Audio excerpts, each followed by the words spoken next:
Bismillah ar-Rahman ar-Rahim. L'imam Mahdi alayhi salam, la justice attendue et la responsabilité éternelle. Auteur Fawzi al-Saif, traduit par Jara Chakarija Azaki. Bismillah ar-Rahman ar-Rahim. Introduction. Au nom d'Allah, tout miséricordieux, le très miséricordieux. Le livre qui est entre vos mains, chers lecteurs, est un résumé de la biographie de l'un des 14 infaillibles, selon les chiites imamites. Ces pages constituent environ 25% du livre détaillé original, Fawzi Muhammad Taqi al-Saif. Avec la volonté et l'aide d'Allah, le livre original sera traduit ultérieurement. Ce livre et les autres livres de la même série visent la jeune génération de chiites duodécimains qui ne maîtrisent pas la langue arabe, afin de clarifier la biographie des infaillibles, que la paix soit sur eux. Par conséquent, cela suppose l'existence d'une science minime, d'un ensemble d'idées liées à la personne infaillible de Sayyida Zahra et à sa biographie qui pourrait être analysée. Nous constatons que les livres traduits en français concernant la biographie des infaillibles sont peu nombreux par rapport à ces nombreux locuteurs. Compte tenu de l'importance du sujet, il s'agit d'une des raisons qui nous a poussés à entreprendre ce projet de traduction. Étant donné que ce livre et le reste de la série ont été traduits par plusieurs personnes et de différentes manières, il est naturel qu'ils ne soient pas tous réunis dans un seul et même format. Par conséquent, nous serions reconnaissants que l'honorable lecteur participe en nous faisant part des éventuelles remarques et note les éventuelles erreurs perçues, afin qu'elles puissent être corrigées dans les éditions ultérieures.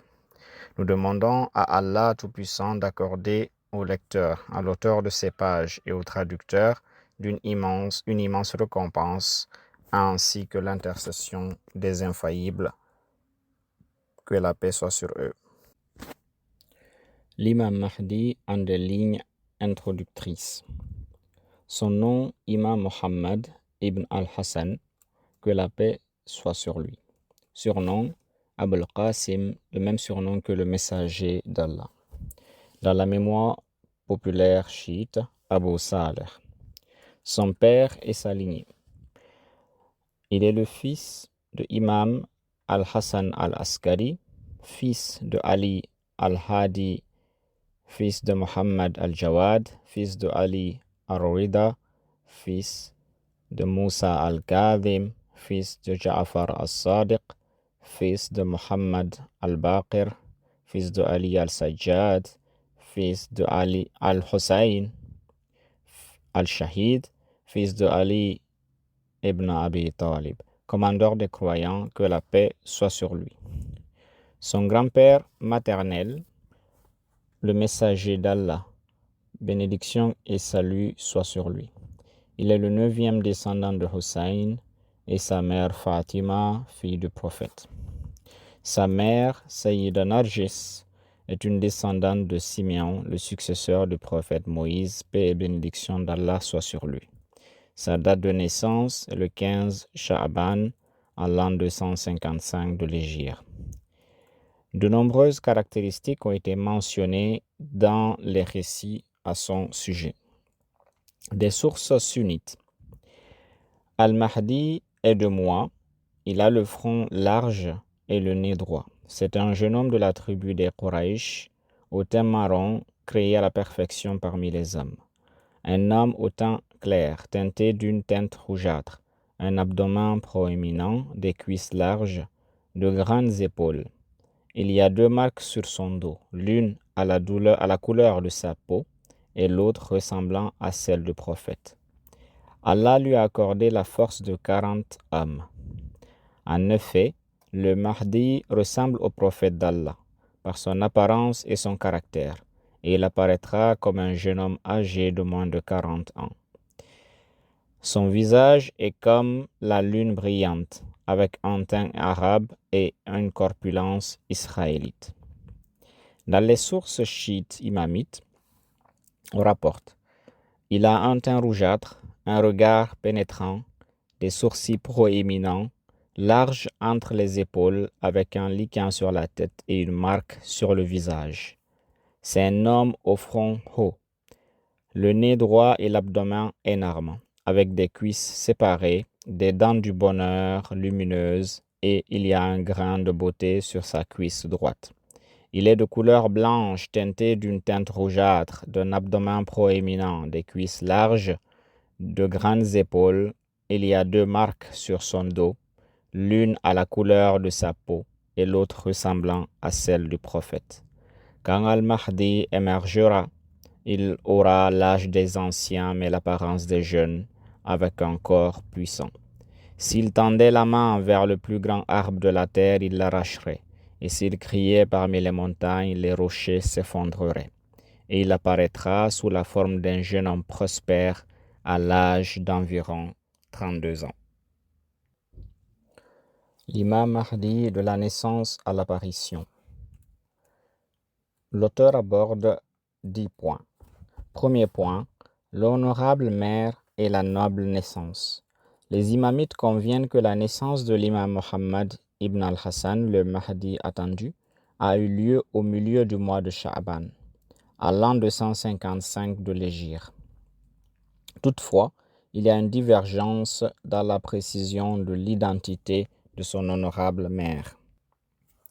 Cela pourrait être dû au secret et au mystère qui entoureront toute la question de l'imam, paix et bénédiction d'Allah soit sur lui, à partir de l'instant de sa naissance, en passant par sa mère et sa petite enfance, et se terminant par sa personne jusqu'à son occultation. Il était même interdit de mentionner son nom durant certaines périodes historiques. Cet aspect influencera également le nom de sa mère. Qui est-elle? Est-ce Nargis, Saousan, Sakil, Hadith ou Malika, ou un autre nom? La dissimulation et le mystère étaient intentionnels et non ordinaires. Cependant, il est bien connu parmi les imamites que le nom de sa mère est Nargis. Quant à déterminer sa personnalité, il existe 2 théories. La première conclut qu'elle est la fille du roi des Romains et qu'elle a été captivée ou s'est dissimulée de l'armée romaine qui était sortie pour combattre les musulmans à cette époque. Et lorsqu'elle a été proposée à la vendre, l'imam Hassan al-Askari a chargé l'un de ses chiites, qui est le narrateur du récit, qui s'appelle Bishr ibn Sulayman al-Nakhais, qui, selon la narration, est l'un des petits-enfants d'Abu Ayyub al-Ansari, le compagnon du prophète, qu'Allah le bénisse, lui et sa famille. Il relate un long récit qui se termine par l'achat de cette servante. Alors elle entre dans la maison de l'imam al-Askari et donne ainsi naissance à son fils unique, Muhammad ibn al-Hassan, le Mahdi. L'autre théorie conclut que Nargis est une esclave nubienne qui était avec Hakima, fille de l'imam Muhammad al-Jawad et la sœur de l'imam al-Hadi. La paix soit sur lui. Et elle est née dans sa maison et elle a été élevée dans l'islam. Et quand elle a atteint le stade du mariage, elle l'a donnée sur l'ordre de l'imam al-Hadi à son neveu, l'imam Hassan al-Askari, sachant bien qu'il la désirait et il savait qu'elle donnerait naissance à l'enfant béni qui purifierait la terre de la corruption et de l'injustice. Ce qui est surprenant, c'est que le cheikh Saddouk, qu'Allah lui fasse miséricorde, a rapporté les 2 récits dans son livre Kamaluddin, mais sans aborder la solution de la différence entre leurs teneurs.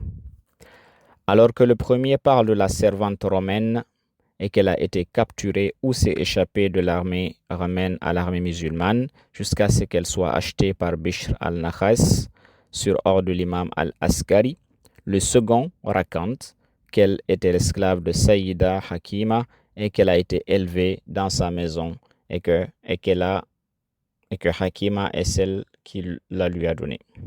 Ainsi, beaucoup de ceux qui ont rapporté après lui ces 2 récits n'ont pas indiqué la différence qui existe entre les 2 versions. Le martyr al-Sadr a souligné la faiblesse du premier récit en disant « Ce hadith est faible en termes de preuves historiques, étant donné que les narrateurs sont méconnus et inconnus. La chaîne de transmission est faible. » Tout en commentant le deuxième récit et montrant qu'il est acceptable en général en ses propos, il dit « Ce récit s'accorde avec le précédent sur plusieurs caractéristiques, notamment que la mère du Mahdi était une jeune esclave et que son nom était Nargis et que le mariage de l'imam al-Askari était du vivant de son père et par sa permission. Par conséquent, nous pouvons considérer leur accord sur ces points comme une preuve historique suffisante. Cependant, ce récit précise que le mariage a eu lieu dans les derniers jours de la vie de l'imam al-Hadi, ce qui n'est pas apparent dans la version précédente. Quant au feu Sayyid Qazim al-Qazwini, il a fait l'inverse. Après avoir constaté qu'il n'était pas possible de combiner les deux récits, il a exclu le deuxième et a considéré l'admission du premier était primordial et le plus approprié.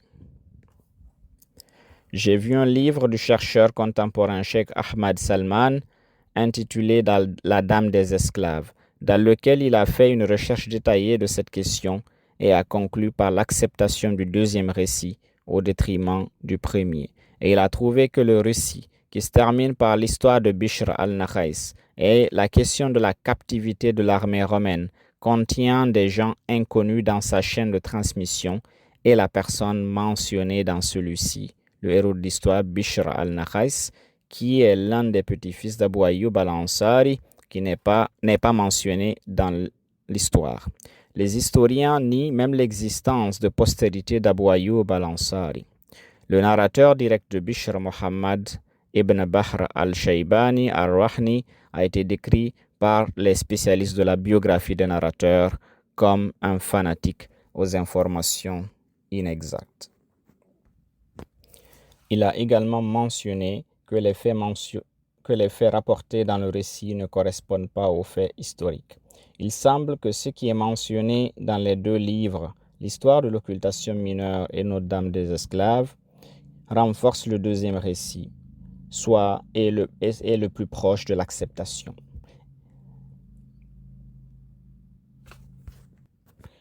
Et que la mère de l'imam Mahdi était une esclave nubienne qui a été enlevée dans la maison de Saïda Hakima, fille d'imam Muhammad al-Jawad, que la bénédiction soit sur lui. Nous supposons que le mariage de l'imam al-Askari, paix et bénédiction d'Allah soit sur lui, a eu lieu en l'an 254 de l'Hégire et que son âge honorable à cette époque était d'environ 23 ans, sur la base du fait que sa naissance a eu lieu en l'an 231 de l'Hégire. Deuxième point, une naissance exceptionnelle et un traitement particulier. Le traitement exceptionnel dans la naissance de l'imam Mahdi qu'Allah a son apparition ne s'est pas seulement limité à la dissimulation de l'identité de sa mère honorée, mais en plus de cela, c'était aussi dans la manière dont la naissance a été annoncée. Tandis qu'il est recommandé de sacrifier un bélier pour son nouveau-né, tel que pratiqué par le prophète qu'Allah le bénisse, lui et sa famille, à la naissance de Hassan et de Hussein, paix et bénédiction d'Allah soit sur eux. Nous constatons que le sacrifice de l'imam al-Askari pour son fils al-Mahdi s'élevait à des centaines de béliers, et certains d'entre eux ont été envoyés aux maisons de ses compagnons et de ses partisans à Samarra, avec la nouvelle de la naissance du Mahdi. Ainsi que l'ordre al-Askari pour ceux qui l'ont reçu, d'en manger et de dire aux gens après les avoir nourris ou livrés de la viande que cela provient du sacrifice de son fils Mahdi. Autant c'était discret et secret pour les califes abbassides et leur environnement social, autant c'était évident pour les chiites de Samarra. L'imam al-Askari, paix et bénédiction d'Allah soit sur lui, a suivi plusieurs voies pour confirmer la naissance de son fils parmi les chiites. Alors, il a informé certains d'entre eux par des lettres et des livres et a ordonné à ses représentants et à Bani Hashim d'acheter des moutons et de les sacrifier en son nom et de les distribuer parmi les chiites. et il l'a apporté et l'a présenté à ses compagnons, séparément et collectivement, pour témoigner de l'avoir vu lorsqu'ils seront interrogés à ce sujet. Dans les prochaines pages, nous aborderons le fait que dans la même mesure que l'imam tenait à annoncer à ses chiites la naissance de son fils, qui sera le prochain imam, il était plus désireux de le protéger des yeux de l'autorité abbasside, qui a mobilisé sa force pour savoir où il se trouvait et l'éliminer, puisqu'ils lui ont enseigné que le 12e imam est celui qui éradiquera la corruption, et il savait sans aucun doute la quantité de corruption et d'injustice qu'il pratiquait. Troisième point, à propos de l'existence de l'imam Mahdi nié par les autorités abbassides. Si les autorités abbassides niaient l'existence de l'imam Mahdi à cette époque, et cela était aussi prévisible, car elles croyaient qu'il menaçait leur corruption. Le déni des adeptes de la tendance omeyyade parmi les savants de l'école des califes était captivant. Ils ne l'ont pas connu et pourtant ils ont essayé d'anéantir son personnage. Ils n'ont même pas été ses contemporains, mais ils ont essayé de le poursuivre et de le tenir à l'écart de la conscience des musulmans. Regardez ce que dit l'auteur de Minhaj al-Sunnah.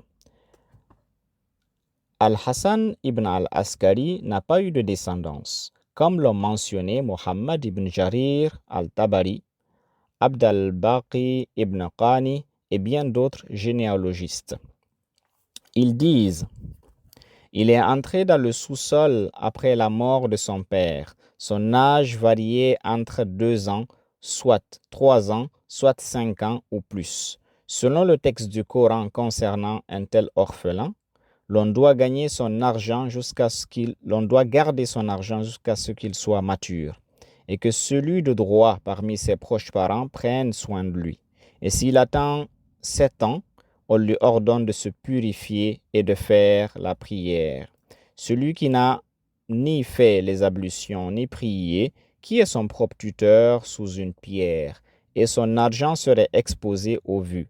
Il n'est pas permis qu'il soit imam des croyants, alors que dire s'il n'existait pas ou s'il était perdu, surtout avec la durée de cette absence.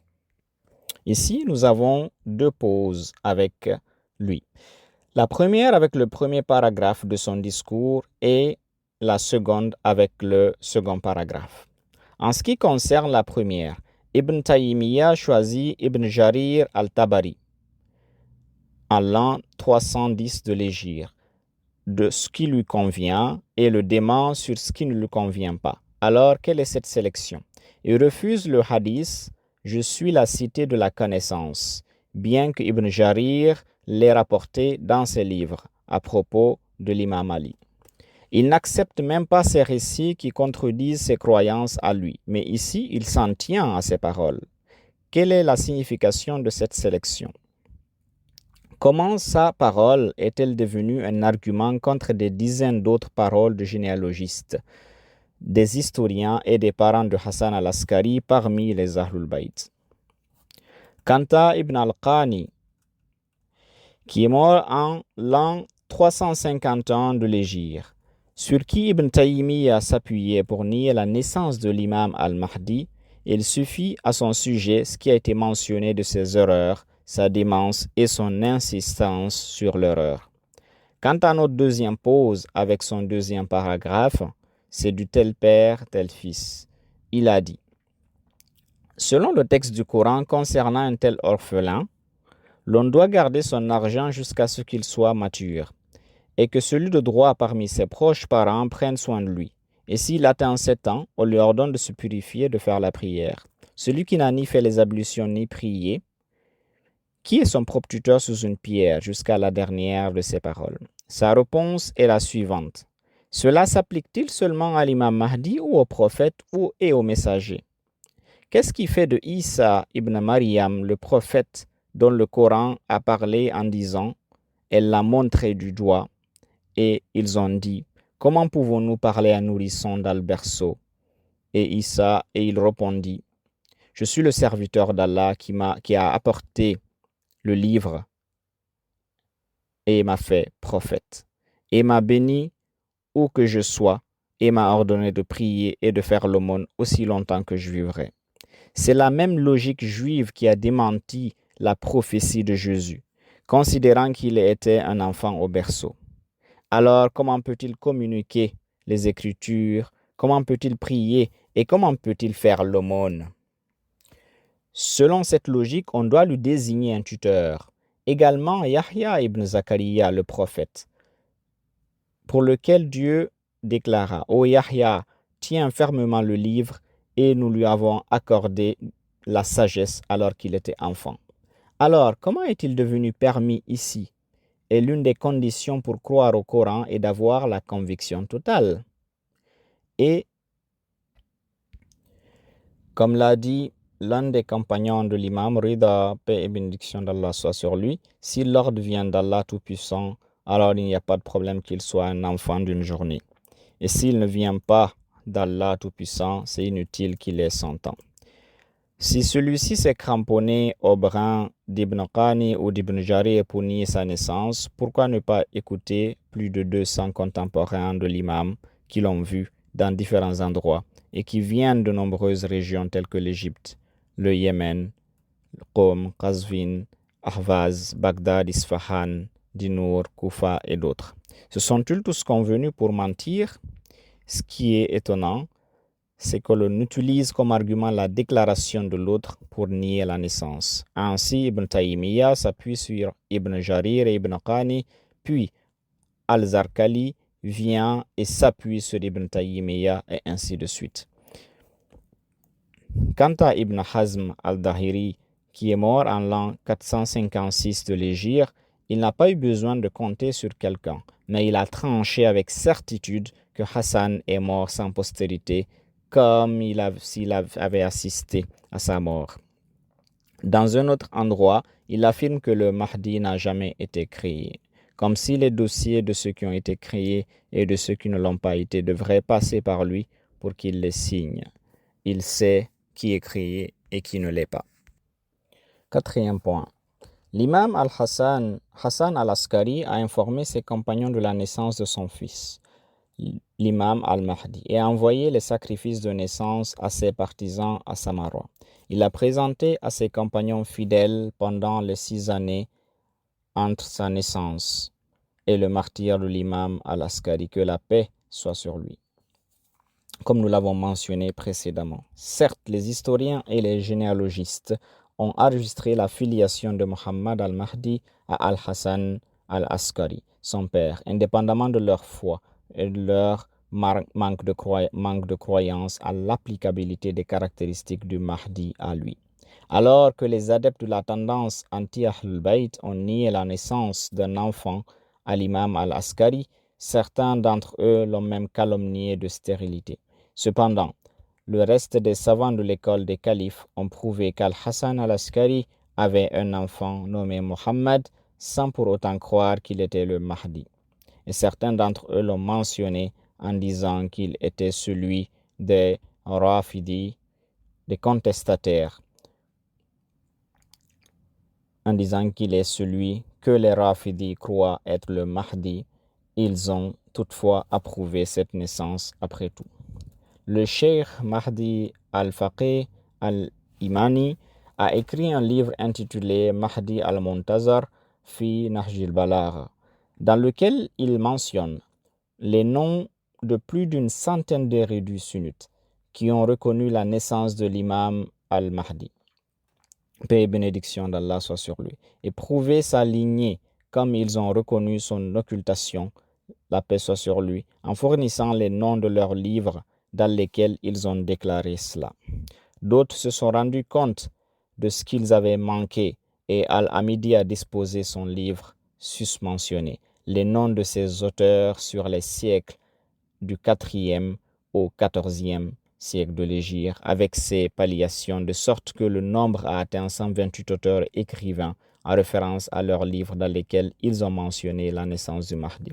Quant aux imamites, puisque croire en sa naissance faisait partie de leur croyance à l'imamah des imams, il n'est pas possible d'exhaustiver ceux qui le disent.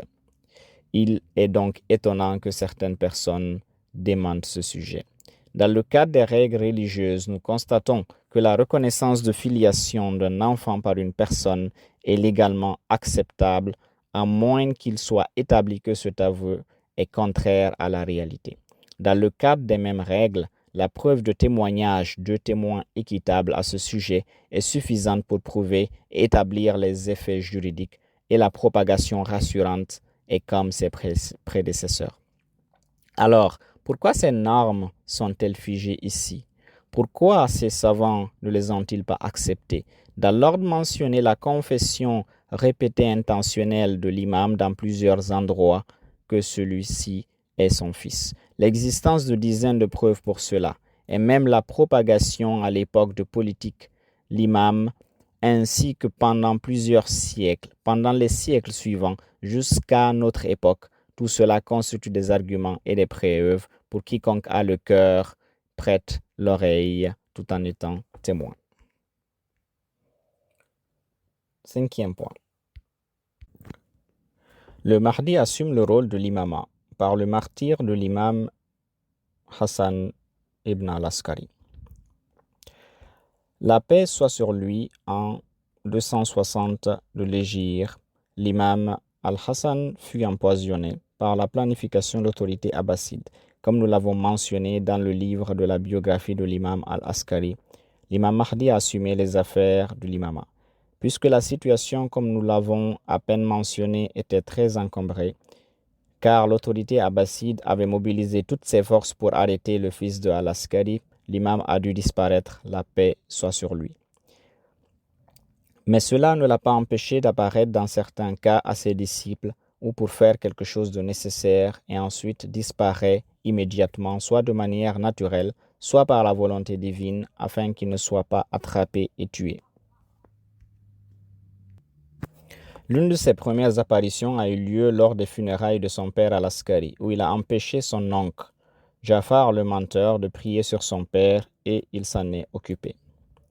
Aussi, afin de gâcher le plan de Jafar le menteur pour s'emparer de l'imama et de profiter de l'état d'absence de leadership laissé par le martyr de l'imam al-Askari, et à défaut de la présence d'un imam officiel tel que le cas de l'imam al-Askari et ses pairs, il a reçu de façon particulière un groupe de ceux qui sont venus avec une partie de l'argent du cinquième, le Khoms, et des questions relatives à la charia.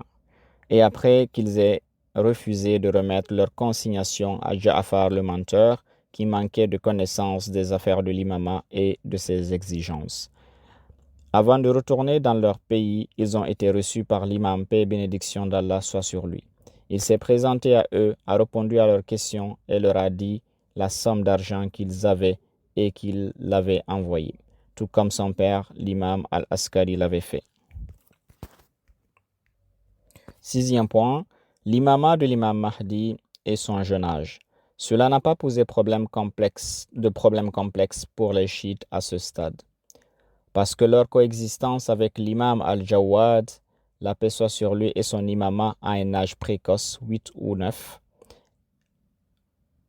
ans, et la reconnaissance de chacun de sa supériorité sur tout le monde dans la compréhension du Coran et des règles de la charia, et les multiples conseils tenus avec lui pour le tester. Il a toutefois montré leur ignorance et leurs défauts face à son immense connaissance et perfection, jusqu'à ce qu'il l'acquiesce, satisfait ou contraint, et jusqu'à ce qu'Al-Mahmoud al-Abbasi lui dise ce qu'il a dit. Ainsi, l'imam al-Hadi, son grand-père, que la paix soit sur lui, a également assumé l'imama à peu près à cet âge. Il est né en 212 de l'Hégire et a occupé l'imama en 220 de l'Hégire. Et donc les chiites avaient dépassé cette question il y a environ 60 ans, de sorte que la question n'était plus répétée. Oui, la véritable nouveauté était l'occultation de l'imam, de sorte que les chiites ne puissent pas le retrouver à volonté et tous les jours, comme il le faisait avec ses pères. Par conséquent, nous avons constaté que l'imam al-Mahdi, qu'Allah a son apparition, ne s'est pas manifesté pour l'imama de façon officielle devant tout le monde, plutôt de la manière que nous avons mentionné dans le paragraphe précédent, qu'il semblait parfois recevoir une congrégation en particulier ou dans le cas des funérailles de son père et les prières sur lui. Toutefois, sans les apparitions publiques. La préparation d'une telle étape a été faite à l'époque de son père Al-Askari et parfois même à l'époque de son grand-père Al-Hadi, la paix soit sur eux, par les faits suivants. En fait partie, le fait de mettre l'accent sur le rôle des représentants et des adjoints dans leur région, afin que les agents importants soient choisis dans les zones principales, afin que les fidèles soient dirigés vers eux dans toutes les questions juridiques, financières et autres. Et les imams ont empêché de contourner ces représentants. Nous avons traité de ce système et des commandements qui s'y rapportent dans notre livre, le système d'administration religieuse chez les chiites imamites. Et nous avons également mentionné quelque chose à propos de ces mandataires dans notre livre Al-Naqi al-Nasir, Imam Ali ibn Muhammad al-Hadi. En mettant l'accent sur les représentants, dont certains se transformeront en des mandataires spéciaux et ambassadeurs à l'époque de l'imam al-Mahdi, les chiites prendront l'habitude de traiter avec l'imam indirectement et même par l'intermédiaire de ces mandataires. D'une part, cela conduira à une élévation de niveau de la communauté chiite à un stade où elle devra plus tard traiter avec les représentants généraux et les autorités, d'autre part à la lumière de la grande occultation. Il empêchera également toute tentative de localisation de l'imam ou de lui nuire, à condition que les collaborations se fassent avec le représentant intermédiaire sans voir l'imam lui-même. Il y a aussi l'absence de l'imam al-Askari et même de son père, l'imam al-Hadi, que la paix soit sur eux, du peuple pendant certaines périodes. Que ce soit celle où l'imam était absent de ses chiites à cause de son emprisonnement, comme cela leur est arrivé, ou pendant la surveillance imposée sur sa maison afin qu'il soit séparé des gens et qu'il leur soit difficile de l'atteindre, même à travers des dissimulations volontaires. Il a ordonné à ses compagnons de ne pas le saluer ou lui demander leurs préoccupations s'ils le trouvaient dans un endroit. Ces deux choses ont été pratiquées à l'époque des deux imams, la paix soit sur eux, et certaines d'entre elles avant la naissance de l'imam al-Mahdi. En conséquence, lorsque nous avons atteint son stade, les choses étaient établies à cet égard, car le système des représentants était organisé et ses lois en vigueur. Raison pour laquelle nous avons constaté qu'une partie de ces représentants étaient eux-mêmes des mandataires de son père et peut-être de son grand-père. Ces chiites avaient déjà expérimenté la question de l'absence et l'occultation à l'époque de son père et de son grand-père. Bien que ses pères, paix et bénédiction d'Allah soit sur eux, aient utilisé la correspondance avec leurs disciples et leur aient envoyé des réponses par écrit si leurs questions leur parvenaient par écrit, nous notons qu'à l'époque de l'imam Mahdi, les signatures étaient utilisées et adoptées très largement. À travers elles, il a guidé ses chiites et répondu à leurs exigences personnelles, religieuses et autres. Le défunt Cheikh Tajlil Tabrizi a retracé dans son histoire qui est le Mahdi, les titres de ces signatures et a trouvé environ 70 signatures qui sont apparues dans les différents livres. Par conséquent, nous pensons que l'occultation de l'imam après le martyre de son père n'a pas provoqué un déséquilibre majeur dans la situation des chiites, même avec la déviation de certains et leurs faux appels, ce qui était le cas avec certains imams précédents. Malgré tout, cela n'a ni brisé le tissu chiite, ni causé l'effondrement de la doctrine. Septième point. Le 12e imam est le problème des autres doctrines et la solution des imamites. Les musulmans sont unanimes sur l'authenticité d'un hadith du prophète, bénédiction et salut soient sur lui et sa famille, dont le contenu est que la religion demeurera jusqu'à ce qu'il y ait 12 califes. Et cela a été mentionné en différents termes, mais tous soulignant l'établissement et la continuation de la religion, et qu'il y a 12 califes ou imams et qu'ils sont tous de Quraysh.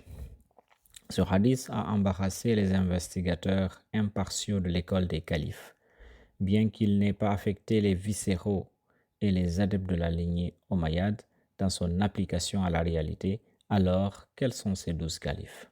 As-Suyuti a même dit qu'il n'y en a pas eu 12 sur lesquels la communauté s'est convergée.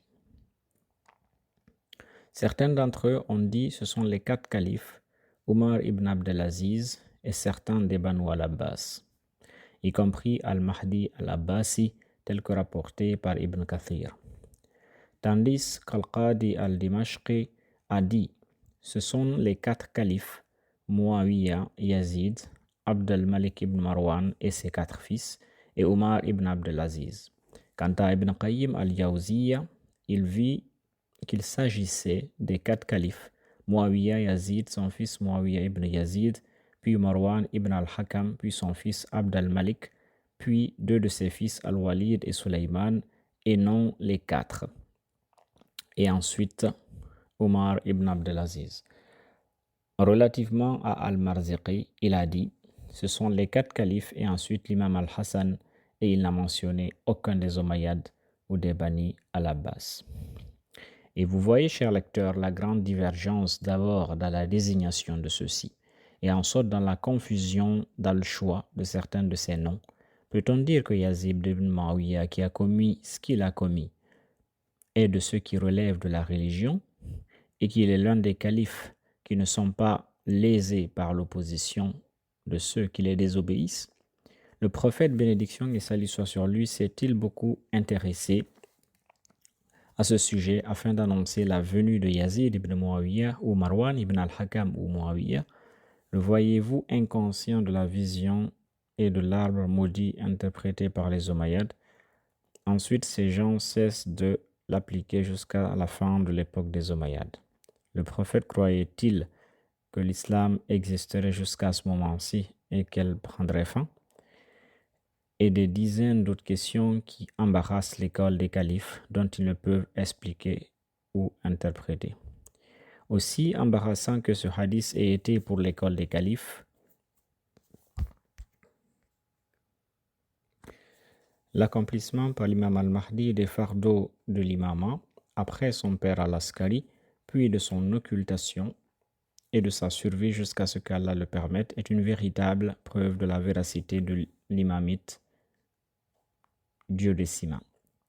Les imamites ont 12 califes du prophète, bénédiction et salut soit sur lui et sa famille, dans sa connaissance et son rôle, et 12 imams nommés par Allah Tout-Puissant dont le prophète a parlé dans de nombreux hadiths et ont été présentés par leur nom et par les noms de leur père et même par les noms de leur mère avant la naissance de la plupart d'entre eux. Ils ont prouvé aux gens parce qu'ils leur ont montré la véracité de ce qui leur lorsqu'ils leur ont été attribués. Et le dernier de ces 12 était l'imam Muhammad ibn al-Hassan al-Askari, qui est le Mahdi. Les imamites s'accordent sans exception sur ce que nous avons mentionné. L'occultation de l'imam s'inscrit dans le contexte, car il est certes né et est toujours en vie, et il est le 12e des imams et de la descendance de Fatima et d'Ali, le commandeur des croyants. 8e point, peut-on le voir pendant la grande occultation? Avec ce qui a précédé au paragraphe, quelque chose a été mentionné à propos de la vision de l'imam Muhammad al-Mahdi, qu'Allah a son apparition par les compagnons de son père, et cela avait été dans le but d'établir la vérité de sa naissance. Il est surprenant que malgré tout cela, certains écrivains et auteurs aient nié sa naissance, comme nous l'avons mentionné plus tôt, certaines de leurs déclarations. Dans les sujets à venir, il y aura une recherche sur le rôle de l'imam, paix et bénédiction d'Allah soit sur lui, pendant l'occultation mineure, au cours de laquelle il sera question de ses 4 ambassadeurs et du contact des gens avec lui à travers ceux-ci. Au cours de cette période occultation mineure qui a duré de l'an 260 à l'an 329 de l'Hégire, l'imam a rencontré certains de ses chiites. Au contraire, les visionnaires de Mahdi pendant son occultation mineure sont nettement plus nombreux que celles de la majeure. Il est naturel que ceux-ci croient en sa naissance, que la paix soit sur lui, de croire à ses rencontres avec ses chiites de manière large ou limitée, puisqu'il n'y a aucun obstacle à cela. Mais la gestion La question qui se pose est la suivante. Peut-on le voir pendant la grande occultation qui a commencé à l'an 329 de l'Hégire et s'étend jusqu'à nos jours? Est-ce que l'un de ces chiites l'a vu pendant cette période? Ceux qui ont parlé de leur vision de l'imam en sont-ils certains? D'autant plus qu'ils ne connaissent pas l'imam personnellement. Que savons-nous du fait que celui qu'un tel a vu est l'imam? Celui qui dit j'ai vu un tel ou un tel exige qu'il soit familier avec sa forme et sa personne, et on suppose que ces gens ne connaissent pas l'imam personnellement. Par conséquent, nous pouvons être rassurés par la prétention de la vision. La réponse sera en des points. Tout d'abord, les érudits chiites ont écrit des livres qui incluent les histoires de croyants et d'érudits qui ont rencontré l'imam et ont identifié par les indices que cette personne est l'imam Mahdi. Ces histoires se comptent par centaines dans de nombreuses régions et à différentes époques, et beaucoup d'entre elles, avec leur étayage, font voir que cette chose s'est produite. Cette nécessité, ou plutôt cette survenance, sans empêchement, certes, si les ennemis l'ont empêché d'apparaître pour la gestion, ils ne l'ont pas entravé de rencontrer qui il veut de ses partisans de façon particulière. Celui-ci croyant en son obéissance et exigeant le suivi de ses ordres et le considérant comme son chef, comme l'a dit le Cheikh Toussi. Deuxièmement, une grande partie de ceux qui ont mentionné qu'ils ont vu l'imam sont des élites croyantes de leur époque et d'élites érudits de leur temps. Il est donc évident de ne pas leur attribuer de mensonges, surtout de ne plutôt pas l'imaginer dû à leur force mentale et la transcendance de leurs âmes. Il se peut que la personne qui prétend avoir vu l'imam soit faible d'esprit et qu'elle ait beaucoup d'illusions et de fantasmes. Il est donc probable qu'elle ait une image illusoire et de la projeter sur celui qu'il voit. Mais si cela est raconté par quelqu'un comme Allamatul Hilli, Al-Maqdis Al-Mawla Al-Ardabili, Sayyid Bahrul Luma Tabatabai et leurs homologues, nous n'en doutons guère du tout, surtout avec l'ajout de preuves suivantes. Troisièmement, la plupart de ces histoires et incidents qui laissent croire dans leur ensemble l'authenticité en plus des indices qui rendent la vision inapplicable à quiconque d'autre qu'à l'imam infaillible qui, à notre époque, est le Mahdi attendu, qu'Allah hâte son apparition. Certains cas étaient des coïncidences avec des gens dans le besoin sans qu'ils ne les expriment. Et on sait que cela n'est pas la portée des êtres humains ordinaires. Il y en a qui a été accompagné d'une réponse immédiate aux besoins, et d'autres par la réalisation de ce qui semblait impossible sans la main de l'invisible, ce que seul un autorisé par Allah Tout-Puissant en est capable, qui est nul autre que l'imam Mahdi. Si l'on dit que cette personne peut être l'un des saints ou un substitut, on répond, comment est-ce devenu normal avec ce saint et non pas avec le maître des saints et le sceau des successeurs? Quatrièmement, dans certains cas, il informe celui qui le voit qu'il est l'imam. Cela produit comme effet la croyance du cœur et la soumission totale à cette information chez ce dernier. Il est connu que lorsqu'on croit en quelque chose avec le cœur, cela donne la sérénité. En particulier avec ce que ceux-ci savaient des attributs mentionnés à l'imam, que la paix soit sur lui dans les hadiths. Il ne reste donc plus qu'à appliquer à celui qui est devant lui. Nous croyons qu'il s'agit d'une manière rationnelle d'identifier les personnages, et plus les descriptions sont précises, plus l'identification du personnage sera facile et rapide. Surtout dans les régions et les moments où la photographie n'était pas présente, cette méthode peut être la méthode la plus courante. Qu'une personne prenne la description de la personne à rencontrer et à interviewer, puis qu'elle l'applique à qui elle correspond afin de l'identifier. Puis, le problème mentionné au début du paragraphe, que ces voyants ne connaissent pas l'imam auparavant, alors comment peuvent-ils prouver que c'est lui en personne? Ce problème s'applique également aux prophètes et aux successeurs. Comment les Juifs savaient-ils que Mohammed ibn Abdullah était le prophète envoyé, s'ils n'avaient pas lu ses attributs dans les livres et avaient trouvé ensuite qu'elles n'étaient applicables qu'à lui, que les prières d'Allah soient sur lui? La même chose s'applique après son apparition, car la plupart des gens ne l'ont jamais vu. Alors comment le reconnaîtront-ils? Cela se fera en appliquant ce qu'ils savent de ses attributs et par la guidance du cœur vers lui. Cinquièmement, on peut imaginer qu'il y a des preuves qui empêchent le fait que l'imam soit visible à l'époque de la grande occultation avant l'apparition finale, sur la base de ce qui a été rapporté de sa signature, paix sur lui, à son quatrième ambassadeur, et il viendra de mes chiites qui prétendent me voir, mais celui qui prétend me voir avant la sortie du Soufiani et le cri est un menteur calomnieux. Mais cette signature authentique de lui, en observant les indices qui l'entourent, surtout temporels, où les revendications de représentation et de mandat spécial étaient beaucoup convoitées par les gens, et certains contestent même les véritables représentants avec leurs revendications.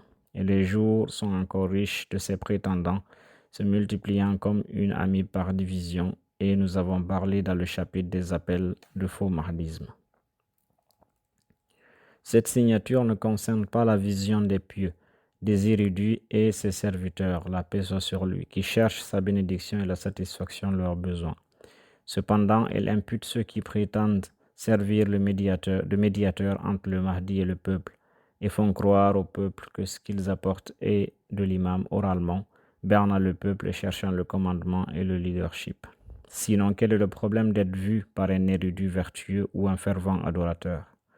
Quelle est la particularité des gens de l'époque de l'occultation mineure pour que beaucoup l'aient vu, alors que des gens de l'époque de la grande occultation en étaient privés? Surtout en se basant sur le fait que son absence n'est pas l'absence de la personne, mais l'absence du titre. Nous en parlerons plus tard.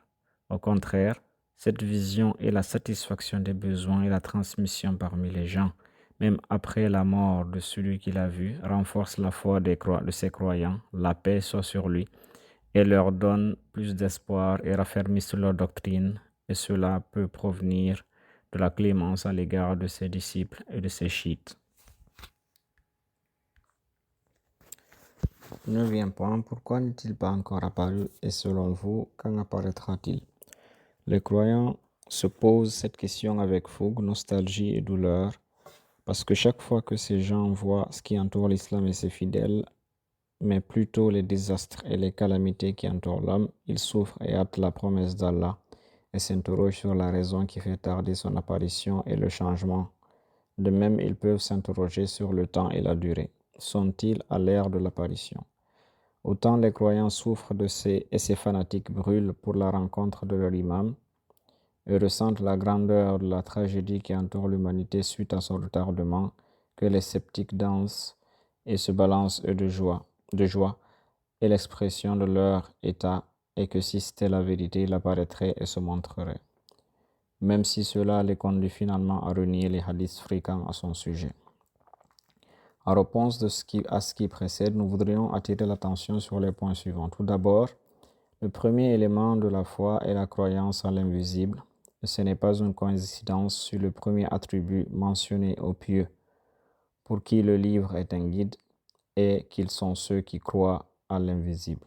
Sans cela, il serait impossible à une personne de croire en Allah Tout-Puissant, qui est le plus discret des invisibles. De même pour le paradis et l'enfer, car ils sont tous invisibles. Il ne lui serait pas possible de croire en la mort, qui est invisible, ni en sa subsistance de demain, et ainsi de suite. L'homme vit immergé dans l'invisible, en interaction avec lui, et ne peut s'en séparer même s'il le nie manifestement. Le cas de l'imam al-Mahdi est l'une de ces questions métaphysiques qui devraient être traitées avec ses propres lois. Certaines choses ordinaires cachées peuvent être atteintes et identifiées directement et sensuellement. Cela n'est toutefois pas possible dans la métaphysique. La question de l'imam Mahdi, son occultation, son apparition et tout ce qui le concerne ont été mentionnés environ 2 siècles et demi avant sa naissance. Que la paix soit sur lui par le messager d'Allah, bénédiction et salut soit sur lui, le commandeur des croyants, puis les infaillibles parmi ses fils, comme nous l'avons mentionné ailleurs dans ce livre. Mais ce qui concerne le quand et le pourquoi ne sont pas mentionnés. Même lorsque certains posent ces 2 questions, ils n'obtiennent qu'une réponse que le croyant doit se soumettre, et que celui qui détermine un temps n'est pas véridique en cela. Nous avons devant nous un exemple de la façon dont les imams ont traité ces questions et d'autres similaires. Cheikh Al-Sadouk a cité dans ses livres Kamaluddin et Tamam al-Nama et Uyun Akhbar Rida, apporté par Abu al-Salah al-Harawi. Il dit: j'ai entendu Dabal ibn Ali al-Khuzai dire que j'ai chanté pour mon maître Ar-Rida, paix et bénédiction d'Allah soit sur lui, mon poème qui commence par des écoles de versets dépourvus de récitation et la cour de la maison de révélation désertée. Quand je finis de dire la sortie d'un imam est inévitable, il se lèvera par le nom d'Allah et les bénédictions, il distinguera parmi nous le bien et le mal et récompensera les bienfaisances et les méchancetés. Ar-Rida a beaucoup pleuré et a levé la tête vers moi et m'a dit: Ô Khuzai, le Saint-Esprit a parlé sur ta langue au sujet de ces deux vers. Sais-tu qui est cet imam et quand se lèvera-t-il? J'ai dit: non, maître, mais j'ai entendu dire qu'un imam parmi vous sortira pour purifier la terre de la corruption et la remplir de justice. Il a dit: ô Dabal, l'imam après moi est Muhammad mon fils, et après Muhammad son fils Ali, après Ali son fils Al-Hassan, et après Al-Hassan son fils Al-Hujja, celui qui est attendu durant son occultation, qui est obéi durant son apparition. S'il ne restait qu'un seul jour de ce monde, Allah aurait prolongé ce jour jusqu'à ce qu'il sorte et le remplisse de justice, tout comme il était rempli d'oppression et d'injustice. Mon père m'a parlé de son père, de la part de ses pères,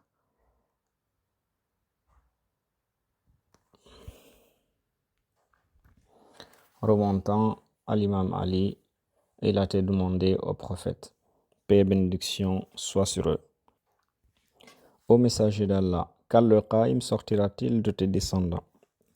Il répondit: c'est pareil à l'heure. Lui seul la manifestera en son temps, sauf qu'elle est lourde dans les cieux et la terre, elle ne viendra à vous que soudainement. Nous notons dans ce hadith que la croyance à l'imam Mahdi était courante. Et Dabal dit: j'ai entendu dire qu'un imam parmi vous sortira pour purifier la terre. Aussi la discussion et l'interrogation sur la sortie du Qaïm, qui est un descendant du messager d'Allah à l'époque du prophète. Bénédiction et salut soient sur lui et sa famille. C'est-à-dire 2 siècles avant l'époque de ce récit et 2 siècles et demi avant la naissance de l'imam Mahdi. Aussi, ce sens est transmis par les imams l'un après l'autre, comme Ar-Rida l'a transmis de son père Al-Kadhim, Al-Kadhim de As-Sadiq, et ainsi de suite jusqu'au commandeur des croyants, paix et bénédiction d'Allah soit sur eux, ce qui indique l'intensité de leur intérêt pour cette question. L'imam a souligné que l'apparition du Mahdi est une question complètement métaphysique qui n'est pas soumise aux normes humaines et l'a comparé à l'heure où le Créateur sait, où seul le Créateur sait. Deuxièmement, ce que l'on voit dans certains récits et ce qui est mentionné dans les directives morales, que le retour dans son apparition est dû au grand nombre de péchés, ou à la divergence de ses adeptes et à la dispersion de leurs opinions, ou à l'incomplétude de ses partisans. Cela est vrai dans le sens où cela contribue dans l'orientation morale, mais ce n'est pas une réponse définitive à la question mentionnée. Peut-être est-ce similaire à ce que le messager d'Allah a fait avec l'un d'eux lorsqu'il a interrogé sur l'heure, la résurrection, et quand elle aura lieu, alors le prophète a retourné cette question d'une manière morale et bénéfique pour lui et lui a dit: qu'as-tu préparé pour cela? Et l'arabisant a répondu: l'amour d'Allah et de son messager. Le prophète lui dit: tu seras avec celui que tu aimais.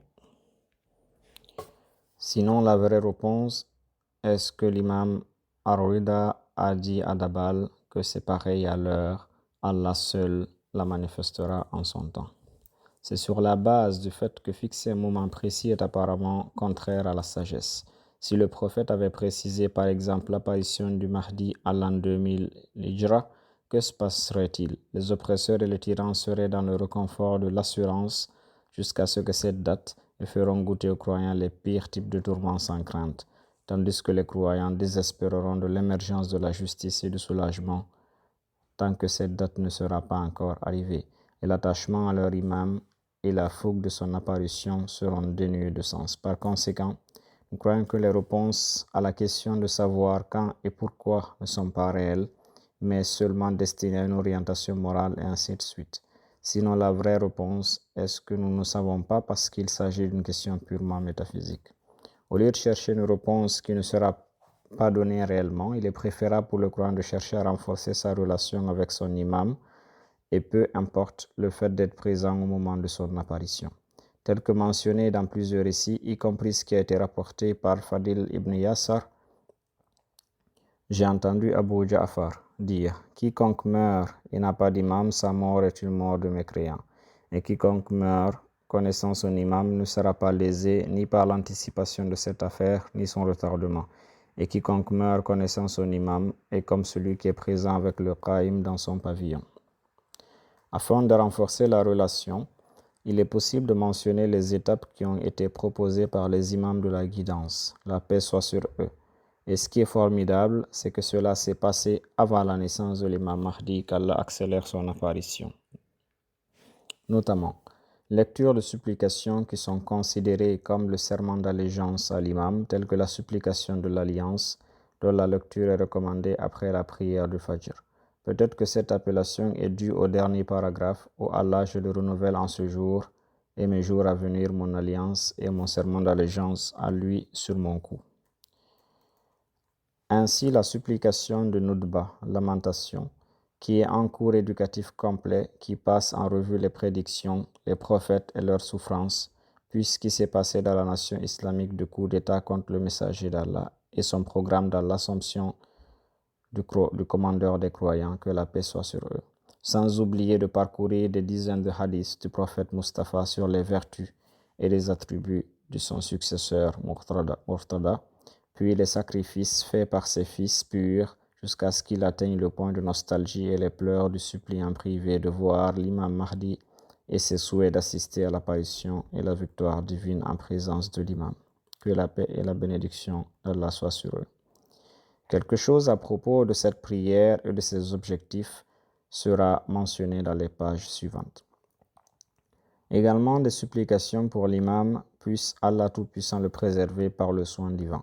Et la supplication la plus célèbre, souhaitable en ce sens, est la supplication parmi les œuvres de la nuit du 23 du mois de Ramadan, qui est l'une des 2 nuits susceptibles d'être la nuit du destin. Il est rapporté dans le récit qu'il est souhaitable de lire cette supplication tout au long de la nuit, debout et assis, qui est « Ô Allah, sois pour ton représentant Al-Hujja ibn al-Hassan, tes bénédictions soient sur lui et ses pairs à cette heure et à chaque heure en tant que tuteur, protecteur, guide, assistant et œil, jusqu'à ce que tu le fasses résider volontairement à terre et qu'il en jouisse pendant longtemps. » Parmi les supplications pour la protection de l'imam, la supplication de l'imam al-Sajjad, et il est recommandé de la lire la nuit d'Arafat.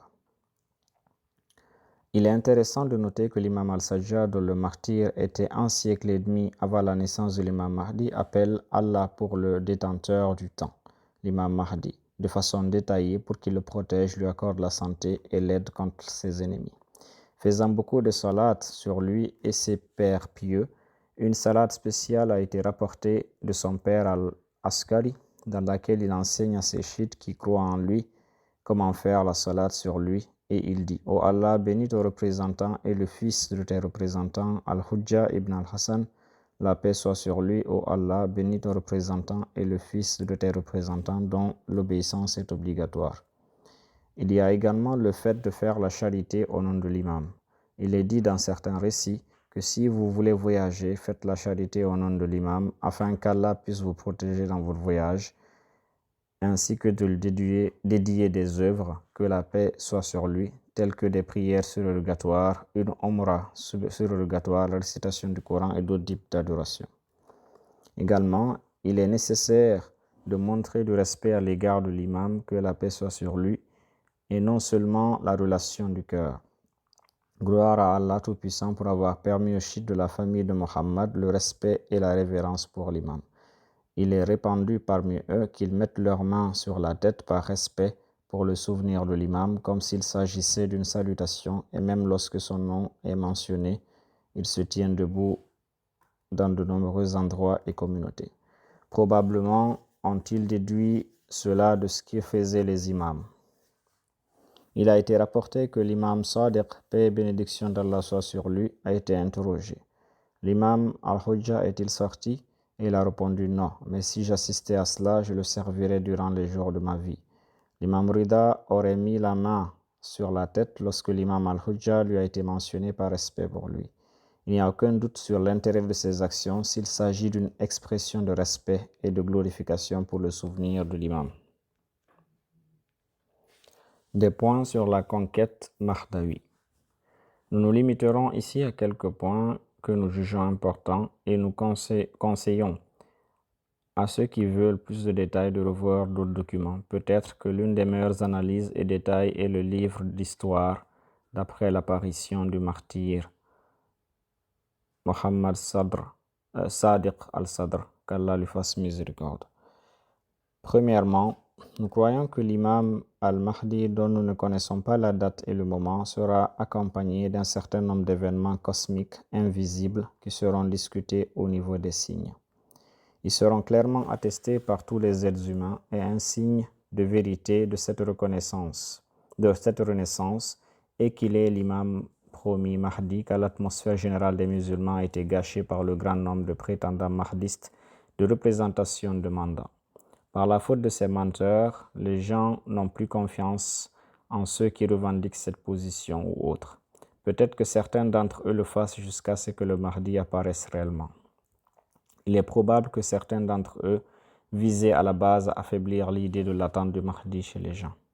C'est pourquoi, afin de résister à ce scepticisme et à cette indifférence qui peuvent survenir chez certains à la suite de ce que nous avons mentionné, de nombreux récits sans ambigu sont rapportés sur les signes inévitables qui sont d'un aspect purement métaphysique, tels que l'occurrence des éclipses. Elles se produiront d'une manière inhabituelle.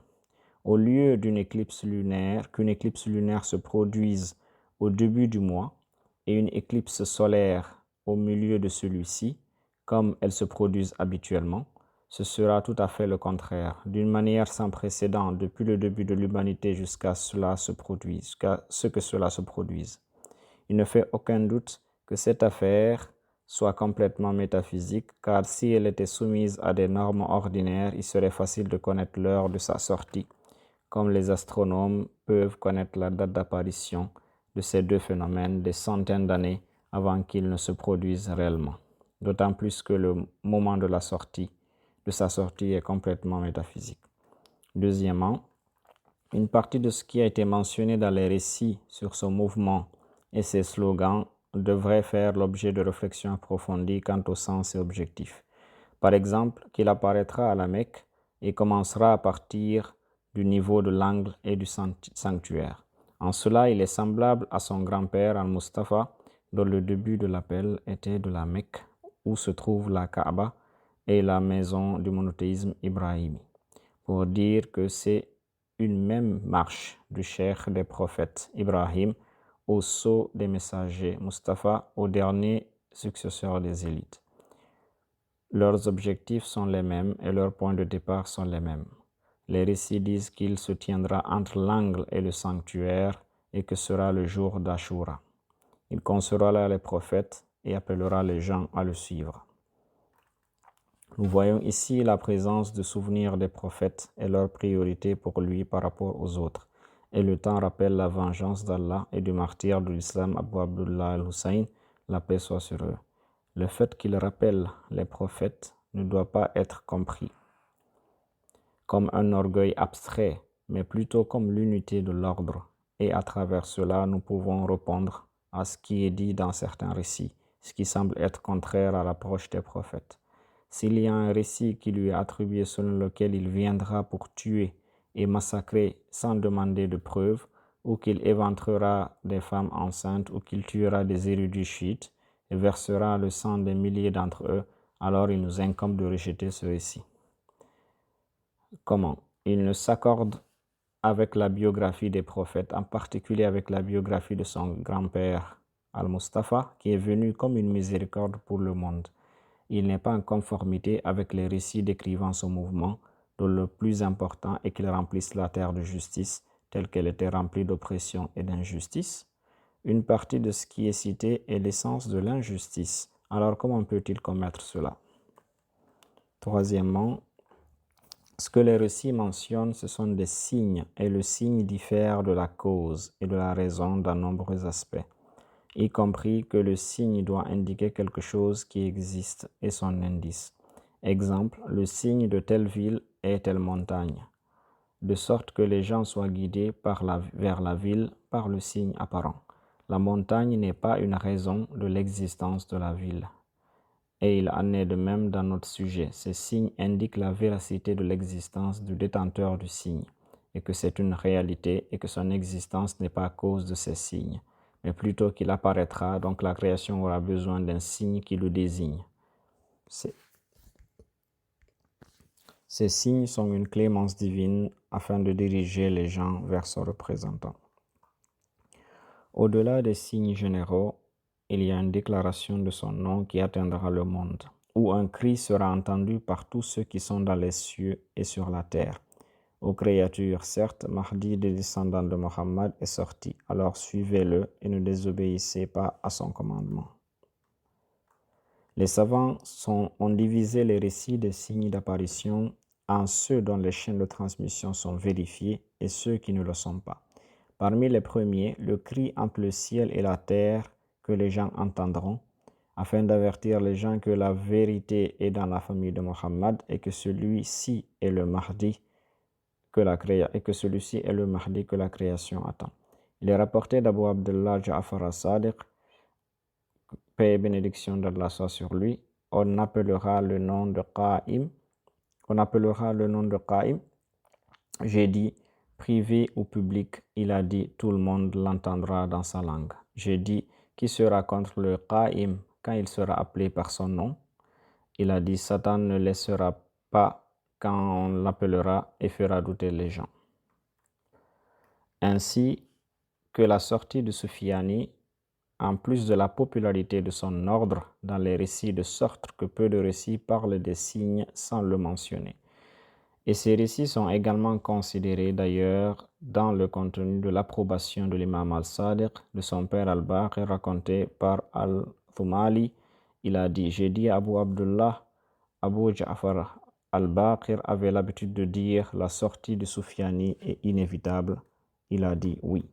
Le récit de Umar ibn Handala a rassemblé les signes inévitables qui ont été mentionnés dans des récits séparés et significatifs, où il a dit, j'ai entendu Abu Abdallah dire, avant que Qa'im se lève, il y aura 5 signes inévitables. Al-Yamani, Al-Sufyani, Al-Sahya, l'assassinat de l'âme pure et l'engloutissement du désert. Quatrièmement, nous soutenons que ce que les chercheurs ont dit, qu'il faut analyser les personnalités de l'étape de l'apparition de l'imam, loyal ou hostile, dans le cadre des symboles et leur signification en particulier, en notant l'époque à laquelle ces récits ont été dits. Si le titre Dajjal ou Soufiani et autres sont mentionnés, il ne faudrait pas aller au-delà de la connaissance précise des détails de son nom et de sa lignée. Ce qui compte, ce ne sont pas ses qualités personnelles, mais sa fausse approche, sa vocation destructrice et ses actions corrompues. Ceci, bien sûr, ne signifie pas qu'il n'y a pas de personne du nom de Soufiani ou qu'elle soit. L'avantage de ce discours est que les croyants ne devraient pas être distraits par les détails en dépit des réflexions sur la contestation de la fausse approche, dont l'invalidité dépend de la connaissance historique des Omeyyades par les gens. Tout comme la ligne de la droiture se poursuit dans la Oumma depuis son prophète Mohammed, bénédiction et salut soit sur lui et sur sa famille, jusqu'à leur sceau Mohammed al-Mahdi, qu'Allah a son apparition. De même, la ligne de la corruption et de l'injustice s'y poursuit d'Abu Sufyan al-Sufyani à travers tous les faux épisodes de leur histoire et l'histoire des partisans qui ont appliqué leur approche. Il est nécessaire pour les croyants de se méfier de la méthode de trahison, de tyrannie, de déloyauté, d'indulgence en matière de religion, d'injustice envers les serviteurs et d'autres choses qui caractérisent la ligne Soufiani omeyyade. Cinquièmement, comment combattra-t-il ses ennemis? Utilisera-t-il les armes perfectionnées utilisées par ses ennemis telles que les avions, les cuirassés, les chars d'assaut et autres, ou se battra-t-il avec l'épée comme indiqué dans les récits? Et le combattant avec l'épée est-il capable de combattre ceux qui ont le canon à la main? Que se passera-t-il? Les chercheurs ont donné plusieurs réponses. Tout d'abord, il se battra avec des armes plus sophistiquées que ses ennemis. Il prendra donc en compte les raisons naturelles de la victoire et si l'ennemi a des armes avancées, il aura des armes plus avancées. Mais ceux qui disent cela n'ont pas fourni de réponse à la question. Où a-t-il obtenu ces armes? Que la paix soit sur lui. Si elles ont été obtenues par des moyens naturels de fabrication ou d'achat, comment? Oui, d'autres réponses ont été données pour justifier le dicton susmentionné, comme le fait que l'imam ne ramène pas les gens à un état arriéré, donc inévitablement ces armes sont formées en fonction de l'évolution humaine. Ils ont expliqué les récits dans lesquels il y a le mot combat avec l'épée par un symbole de force et non de l'épée avec sa spécificité, c'est-à-dire la subjectivité de l'épée. Les auteurs de cette réponse peuvent citer ce qui est dit dans certains récits. L'imam descendra à Koufa dans 7 dômes blancs et ils ne connaîtront pas dans lequel se trouve Mahdi.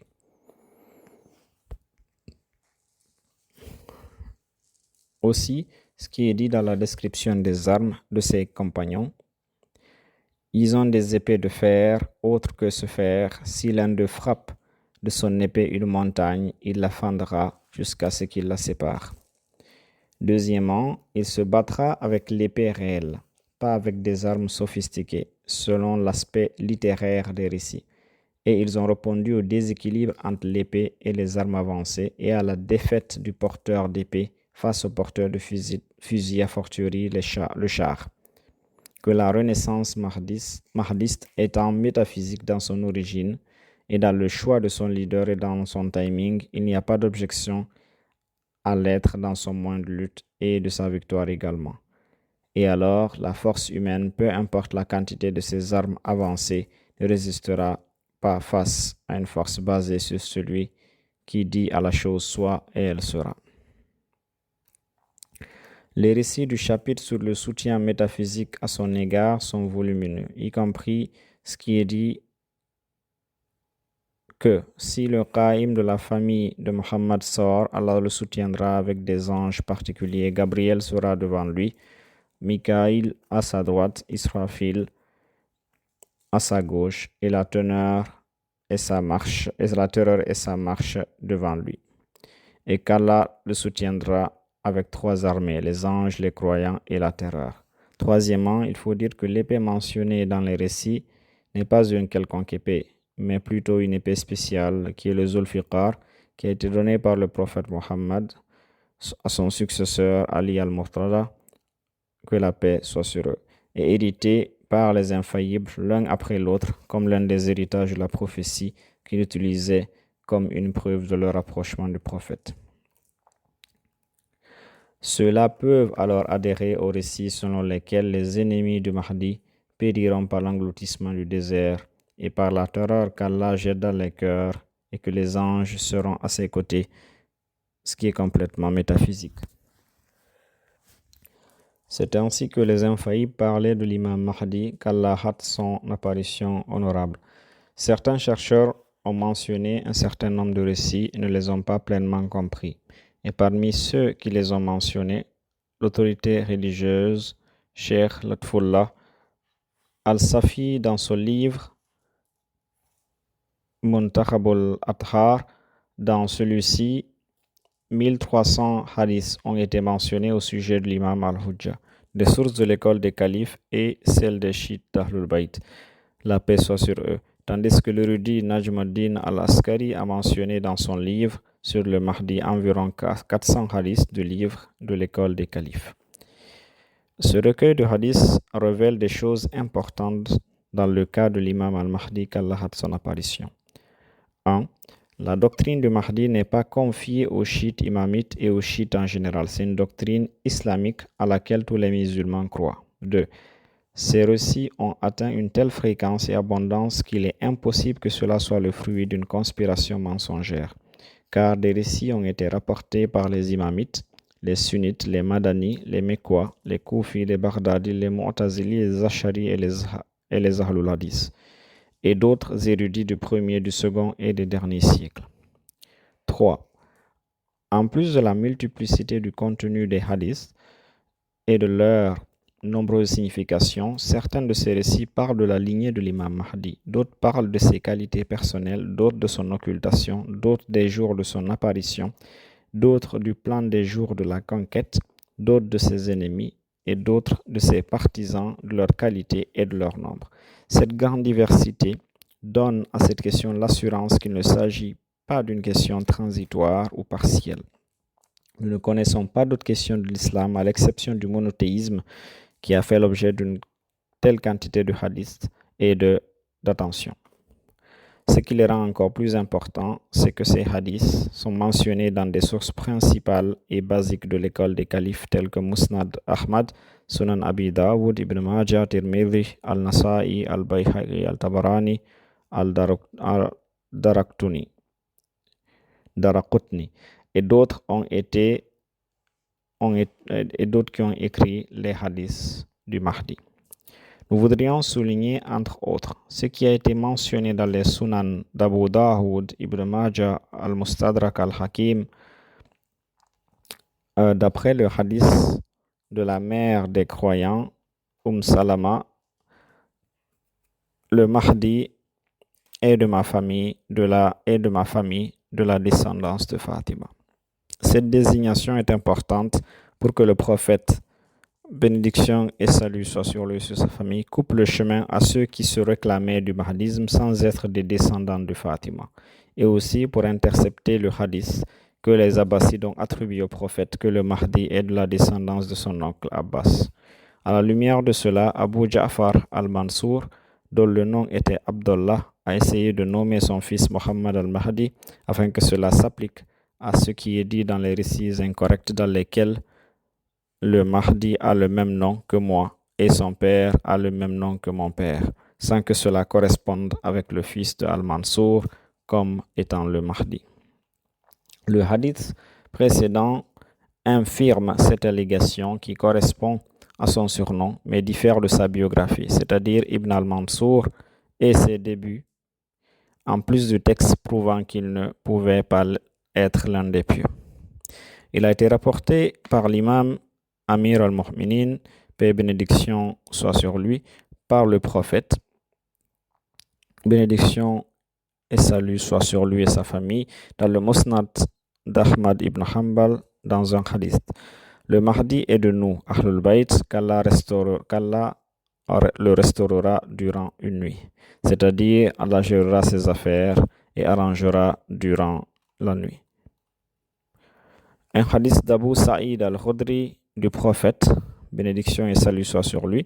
Le Mahdi a le front haut, le nez droit, et il remplira la terre de justice, tout comme elle a été remplie d'injustice. Ceci est une partie de ce qui a été mentionné dans les hadiths de l'école des califes. Quant aux narrations des sources d'Ahlul Bayt, il y en a beaucoup. Le Cheikh Sadouk a rapporté dans son livre Kamaluddin et Tammam al-Na'ama plus de 140 hadiths du prophète et les infaillibles après lui, qui ont prouvé la doctrine de Mahdi en tant qu'imam, le 12e de la maison du prophète, et ont mentionné ses attributs, ses sujets de son occultation, de l'attitude des gens à leur égard et d'autres sujets directement relatifs à lui. Il a été beaucoup plus mentionné indirectement dans plusieurs chapitres du livre, et nous citons un hadith de chacun des infaillibles de ce qui est mentionné dans le livre. D'après le prophète, bénédiction et salut soit sur lui, s'il ne restait plus de jours de ce monde sauf une heure, cette heure serait longue jusqu'à ce que sorte de ma descendance un homme dont le nom est mon nom et dont le surnom est mon surnom, et qu'il remplisse la terre de justice comme elle a été remplie d'injustice. Et il est à noter ici dans ce hadith que l'affaire est inévitable et sans hésitation, dans la mesure où si la fin du monde avait été imaginée et qu'il ne restait qu'une heure, cette heure aurait été le moment de son apparition et la propagation de la justice par sa main, et que cet homme n'est pas n'importe lequel, il est de ma descendance et cela est très important. Car il est possible pour une personne d'être appelée par le nom du messager d'Allah, et même par son surnom, mais tout le monde ne peut être le descendant du messager d'Allah. Ce hadith, de par sa nature, nie tous les prétendants du mahdisme qui n'étaient pas connus des descendants du prophète, et sa descendance ne sera que les enfants de Fatima az-Zahra, paix et bénédiction d'Allah soit sur elle. Dans un hadith du commandeur des croyants, paix et bénédiction d'Allah soit sur lui, l'occulté parmi nous aura une longue occultation. C'est comme si je voyais les chiites se promenant en son absence, tel un bétail cherchant un pâturage mais ne le trouvant pas. Toutefois, quiconque est resté ferme parmi eux sur sa religion et n'a pas endurci son cœur pendant la longue durée de son absence, il est avec moi à mon degré le jour de la résurrection. Il faut remarquer la phrase « se promenant tel un bétail cherchant un pâturage mais ne le trouvant pas ». C'est un état de recherche de la vérité qui est inhérent à l'homme de chercher et connaître son leadership, et que la révélation de ces derniers avec leur leader et leur besoin d'être avec lui sont aussi nécessaires que la nécessité de la nourriture pour l'organisme vivant. On remarque dans ce hadith qu'il confirme l'origine de la cause mahdiste, l'origine de son existence, sa longue occultation et la position des croyants. Cela confirme l'opinion des imamites selon laquelle le Mahdi est le fils de Hassan al-Askari et qu'il aura ensuite une longue occultation. Cela confirme l'opinion des imamites selon laquelle le Mahdi est le fils de Hassan al-Askari et qu'il aura ensuite une longue occultation. Cela n'est pas applicable à celui qui naîtra à la fin des temps, comme le disent les savants de l'école des califes. L'occultation ne s'applique qu'à celui qui est présent et ensuite disparaît pour une raison ou une autre, mais pas à celui qui n'existait pas auparavant puis existe. Pas à celui qui n'existait pas auparavant puis existe. Car le fait de disparaître à un moment donné inclut celui d'être présent au moment précédent. La longue occultation qui s'accompagne de la confusion de certaines personnes n'est pas cohérente avec la théorie présentée par l'école des adeptes des califes selon laquelle l'imam Mahdi naîtra d'Ahlul Bayt à la fin des temps.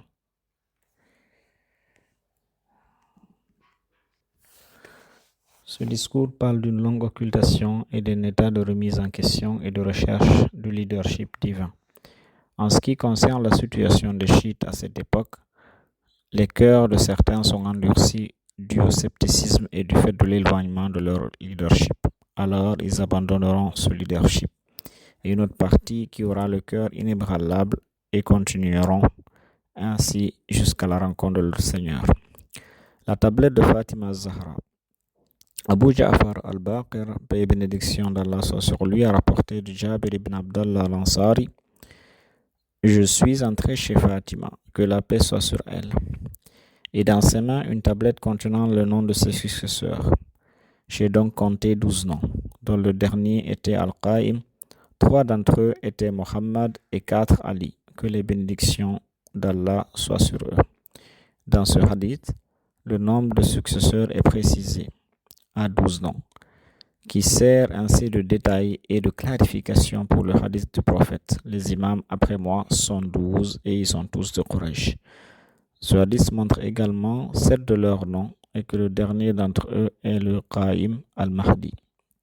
À cela s'ajoute la distinction que Jabir ibn Abdallah est acceptable par les deux champs avec le plus haut degré de fiabilité et de statut. Dans un hadith de l'imam al-Hassan s'adressant à ses compagnons, il dit: ne saviez-vous pas qu'il n'y a qu'un seul d'entre nous qui n'a pas au cou le serment d'allégeance du tyran de son temps, sauf le Qaïm, celui derrière qui priera l'esprit d'Allah, Isa ibn Maryam. Allah Tout-Puissant cachera sa naissance et dissimulera sa personne de sorte que personne n'ait un serment d'allégeance à son cou. Si ce 9e du fils de mon frère Hussein apparaît, le fils de la dame des esclaves, Allah prolongera sa vie durant son occultation et le fera apparaître ensuite par sa puissance sous la forme d'un jeune homme de moins de 40 ans. Ce hadith contient plusieurs paramètres importants.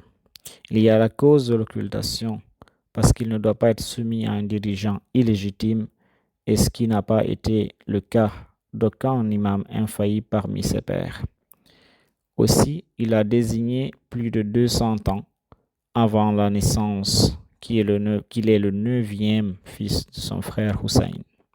Donc le cercle est devenu plus étroit car cette description ne s'applique pas aux fils de Fatima, les descendants de Hassan al-Mushtaba. Nous notons que le cercle des Qurayshites se rétrécit au niveau des descendants du prophète. Et les descendants du prophète sont des enfants de Fatima. Aussi sont réduits en particulier aux fils de Hussein. Et même ceux-ci ne sont pas tous concernés. Plutôt le 9e de la descendance de Hussein, ce qui ne s'applique qu'à Mohammed ibn Hassan al-Askari, que la paix soit sur eux.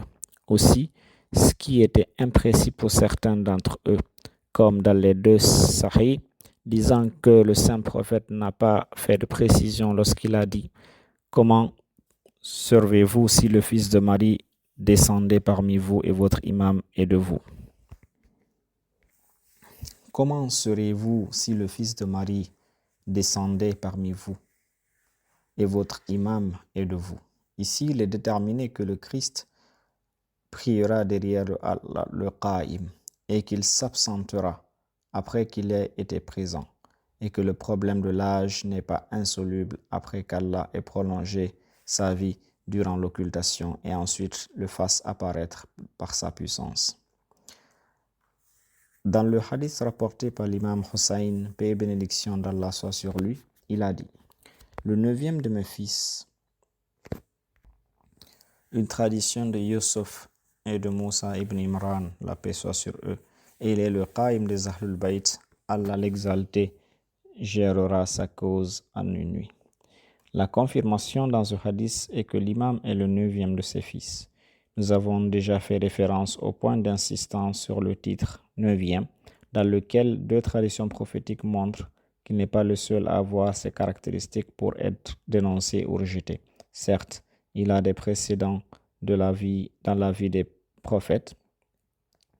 Quelle que soit l'interprétation de ces traditions, telles que la dissimulation de la naissance du tyran au tyran de son temps, ou par l'absence parmi les gens géographiquement, même pour un temps, tel que le cas du prophète Moïse, ou l'absence d'adresse, comme c'est le cas du prophète Joseph ou autre.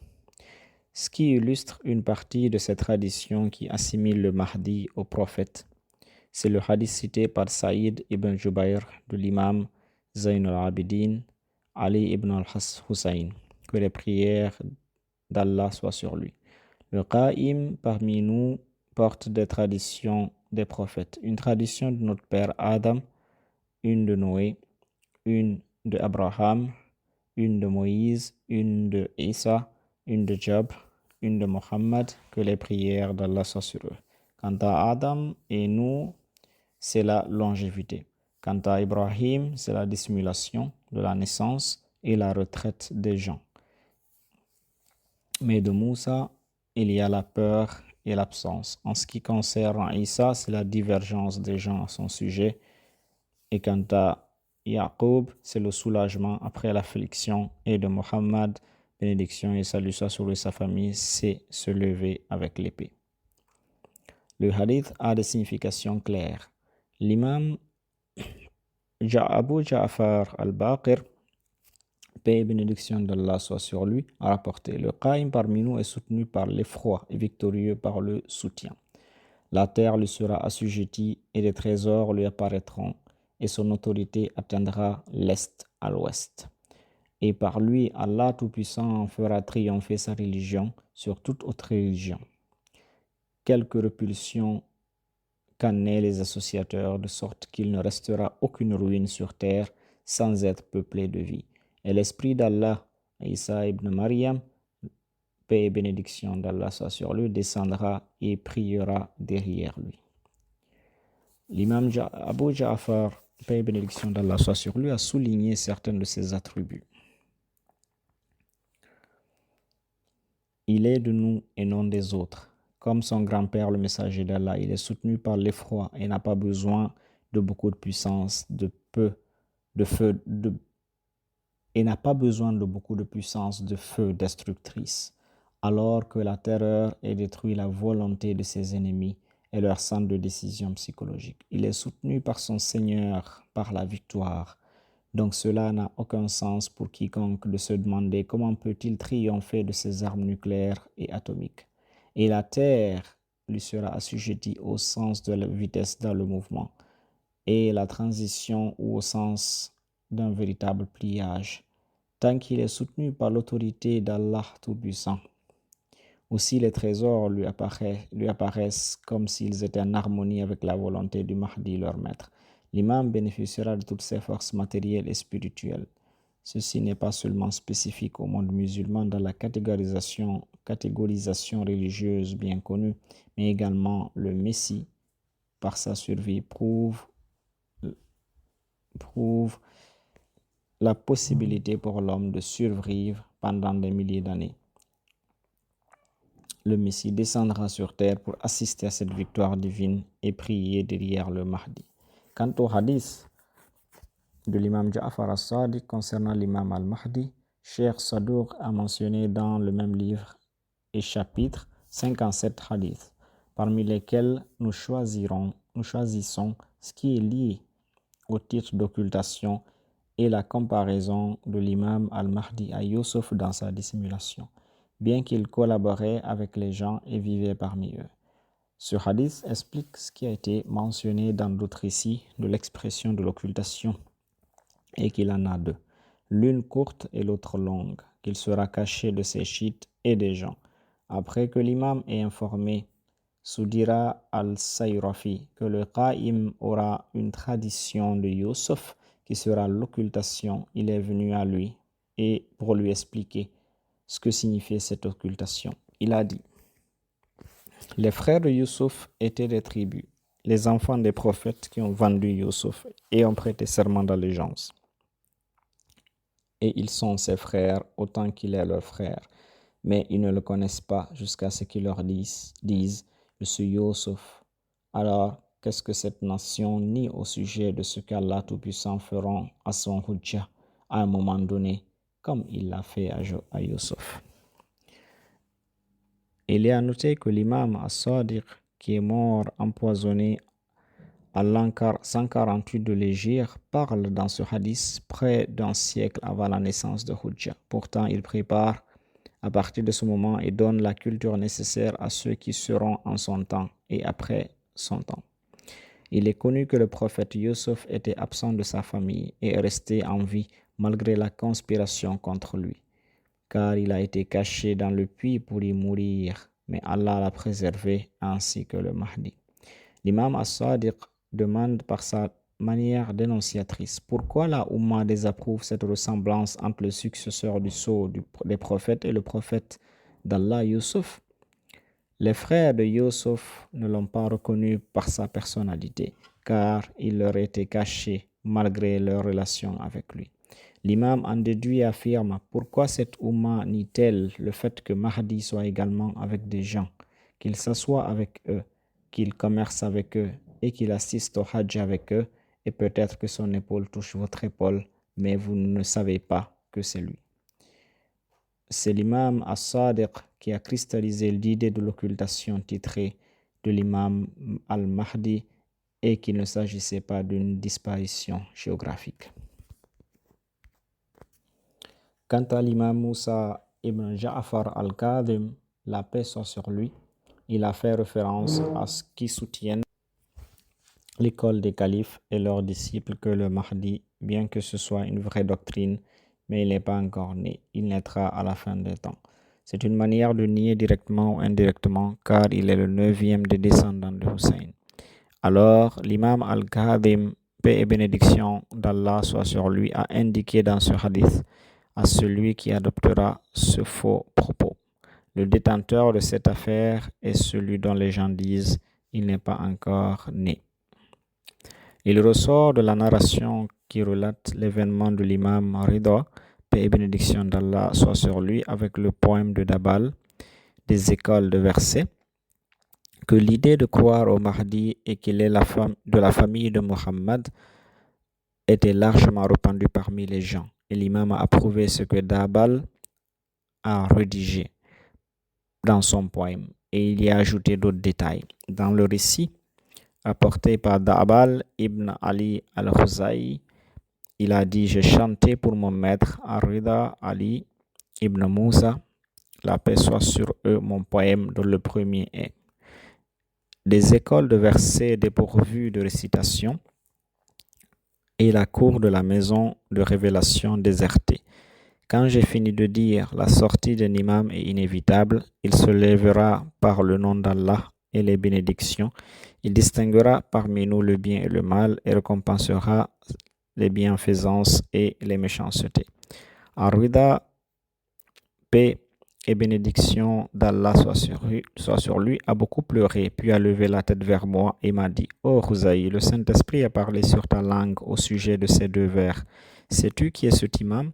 Et quand se lèvera-t-il? J'ai dit: non maître, j'ai entendu dire qu'un imam parmi vous sortira pour purifier la terre de la corruption et la remplir d'injustice.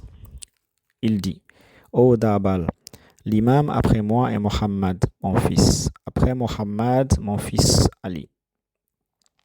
Après Mohammed, son fils Ali. Après Ali, son fils Al-Hassan. Et après Al-Hassan, son fils Al-Hujja, celui qui est attendu durant son occultation, qui est obéi durant son apparition. S'il ne restait qu'un seul jour de ce monde, Allah aurait prolongé ce jour jusqu'à ce qu'il sorte et le remplisse de justice, tout comme il était rempli d'oppression et d'injustice. Mais en ce qui concerne le camp, l'information du moment, mon père m'a parlé de son apparition, mon père m'a parlé de son père, de la part de ses pères, d'Ali, qu'il a été dit au prophète: ô messager d'Allah, quand le Qaïm sortira-t-il de tes descendants? Il a dit: c'est pareil à l'heure. Lui seul manifestera en son temps, la manifestera en son temps, sauf qu'elle est lourde dans les cieux et la terre et ne viendra à vous que soudainement. L'imam Muhammad ibn Ali al-Jawad, bénédiction et salut soit sur lui, cité par Sayyid Abd al-Azim al-Hassani: certes, le Qaïm parmi nous est le Mahdi qui doit être attendu dans son occultation et obéi à son apparition. Et il est le troisième de ma descendance. Je jure par celui qui a envoyé Mohammed, bénédiction et salut soit sur lui et sa famille, avec la prophétie, et nous a choisi pour l'imama, que s'il ne restait qu'un seul jour de ce monde, Allah saurait prolonger ce jour jusqu'à ce qu'il sorte et remplisse la terre de justice, tout comme elle était remplie d'injustice. Allah réformera son ordre durant une nuit, tel qu'il a réformé l'ordre de Moïse, paix et bénédiction d'Allah soit sur lui, lorsqu'il est allé allumer le feu pour sa famille et qu'il est revenu étant un messager et un prophète. Puis il a dit: paix et bénédiction d'Allah soit sur lui, la meilleure action de nos chiites est l'attente de l'apparition. Dans ce hadith, il y a un détail supplémentaire, c'est qu'il est le troisième descendant de l'imam al-Jawad, la paix soit sur lui, et l'accent est mis sur le fait qu'Allah réformera l'ordre de l'imam et arrangera les choses pour sa renaissance et sa réforme. Dans la logique du commandement divin, tout sera réformé en une nuit. Tout comme ce qui est arrivé au prophète Moïse lorsqu'il est allé extraire du feu pour le chauffage et qu'il est revenu avec la prophétie et le message. Il indique également les responsabilités les plus importantes des croyants au Ahlul Bayt, qui est d'attendre l'apparition et de ne pas désespérer du contrôle des oppresseurs et de la division. Lorsque les conditions de surveillance et de suivi par les Abbassides se sont intensifiées sur l'imam Ali al-Hadi, que la paix soit sur lui et ses chiites, et qu'ils ont commencé à rechercher l'imam Mahdi, considérant qu'il ne restait plus qu'un seul intermédiaire de sa naissance, qui est son père al-Askari, que la paix soit sur lui, Les Abbassides sont devenus fous dans la recherche et l'enquête sur le nouveau-né attendu, et les souvenirs des jours de la biographie de Pharaon dans sa recherche du prophète d'Allah Moïse sont revenus. Les imams étaient alors dans un dilemme, la nécessité d'informer les gens afin qu'ils connaissent le Hujjah d'Allah et la peur de la surveillance des Abbassides afin de le trouver à la naissance et de savoir où il se trouve pour l'éliminer.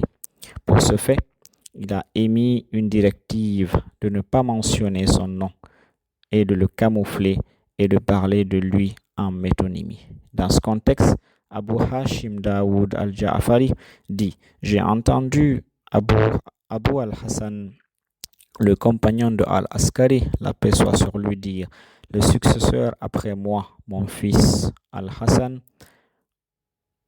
alors comment pouvez-vous avoir un successeur après le successeur ?» J'ai dit « Pourquoi? Qu'Allah fasse de moi votre rançon. » Il a dit « Parce que vous ne voyez pas sa personne et qu'il ne vous est pas permis de le mentionner par son nom. » J'ai dit « Comment pouvons-nous parler de lui ?» Il dit « Dites le Hujjah de la famille de Mohammed, bénédiction et salut soit sur lui et sa famille. » L'imam Al-Hassan ibn Ali al-Askari, le père d'Al-Hujjah Al-Mahdi, la paix soit sur eux, ne contente pas de parler de ses attributs, même si cela permet aux gens de l'identifier, mais il le leur montre par sa véritable existence après sa naissance, afin d'infirmer la revendication de ceux qui prétendent qu'il naîtra à la fin des temps. Alors Ahmad ibn Ishaq ibn Sa'ad al-Ash'ari a dit « Je suis entré chez Abu Muhammad al-Hassan ibn Ali, la paix soit sur eux, et je voulais l'interroger sur le successeur après lui. Et il m'a dit en premier, ô Ahmad ibn Ishaq, Allah Tout-Puissant n'a pas dépourvu la terre depuis la création d'Adam. Paix et bénédiction d'Allah soit sur lui. Ne la dépourvoira pas de la preuve d'Allah sur sa création jusqu'à l'heure de la résurrection, par laquelle l'affliction est repoussée du peuple de la terre. Par elle, la pluie descend et par elle sortent les bénédictions de la terre. Il dit, je lui dis, ô fils du messager d'Allah, qui est l'imam et le calife après toi? Il se leva donc rapidement et entra dans la maison, puis sortit avec un garçon dont le visage était comme la lune, la nuit de la pleine lune, l'un des enfants de 3 ans. Et il dit, ô Ahmad ibn Ishaq, sans ta dignité envers Allah Tout-Puissant et ses Hujjah, je ne t'aurais pas montré mon fils que voici. Il porte les noms et surnoms du messager d'Allah. Bénédiction et salut soit sur lui. Il remplira la terre de justice, d'équité, comme elle était remplie d'oppression et d'injustice.